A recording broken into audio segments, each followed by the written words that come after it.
கடவுள் நம்முடைய சிந்தனையை சுற்றி தான் இருக்கார். சங்கீதம் 125:2 பர்வதங்கள் எருசலேமை சுற்றி இருக்குமா போல் கர்த்தர் இது முதல் என்றென்றைக்கும் தம்முடைய ஜனத்தை சுற்றிலும் இருக்கிறார். இந்த வசனத்தின்படி நம்முடைய சிந்தனை தான் எருசலேம், அதை சுற்றி இருக்க பர்வதம் தான் கர்த்தருடைய சிந்தனை. அவர் நம்ம சிந்தனையை சுற்றி இருக்காருன்னா 2 முக்கியமான விஷயத்துக்காக நம்ம சிந்தனைகளை சுற்றி இருக்கார். முதல் விஷயம் நம்மளுடைய கவலைகளை சுற்றி இருக்கார். 2வது விஷயம் நம்மளுடைய தீய சிந்தனைகளை சுற்றி இருக்கிறார். தீய சிந்தனைகள் உள்ளே வராமல் பாதுகாக்கிறதுக்கு சுற்றி இருக்கிறார். முதல் காரியத்தை பார்க்கும்போது நம்ம சிந்தனை. இன்றைக்கி நிறைய பேர் பார்த்திங்கன்னா கவலைப்பட்டு எந்த விஷயத்தையும் செய்யாமல் இருப்பாங்க. கவலைப்பட்டே ஸ்ட்ரெஸ் ஆகிக்குவாங்க. அதுக்கு பதில் கொடுக்க தான் நம்ம சிந்தனையை சுற்றிகிட்டே தான் இருக்கார். அவர்கிட்ட நம்ம ஒரு வார்த்தையை தான் கேட்கணும். எல்லா விஷயத்தையும் அவர்கிட்ட ஃபஸ்ட்டு சொல்லுங்கள், பேசுங்க, அதுக்கப்புறம் செயல்பட ஆரம்பிங்க. அவர் அழகான முடிவை கொடுப்பார். எனக்கு தெரிந்த ஒரு தம்பி இருந்தார். அவருக்கு ஒரு பொருள் வாங்கணுமா வேணாமான்னு டவுட்டாகவே இருந்துச்சு. அப்போ முதல்ல அவர் ப்ரேயர் பண்ணும்போது கடவுள் அவருக்கு சொன்ன விஷயங்கள் என்னென்னா, முதல்ல சின்ன விஷயம்னா ரொம்ப கவலைப்படாத, ஒரு நல்ல முடிவு எடுத்து செயல்படு.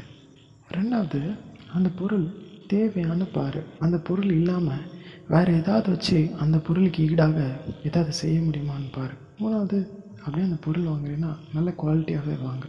4வது அதனுடைய அட்வான்டேஜஸை பாரு.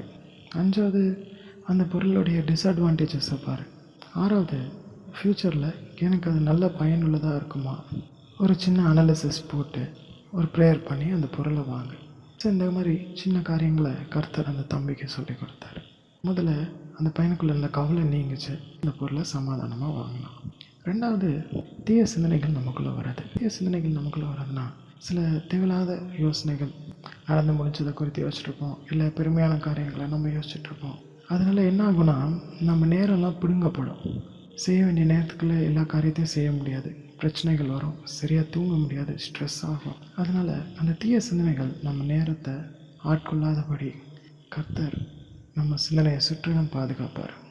அதே போல் பாவம் செய்யக்கூடிய சிந்தனை, கசப்பான வேர், மற்றவங்க நமக்கு எதாவது தப்பு பண்ணியிருப்பாங்க, அதையே திருப்பி நம்ம யோசிச்சுட்டே இருந்தோன்னா அவங்கள பழி வாங்க முற்படுவோம், பாவம் பண்ண ஆரம்பிப்போம்.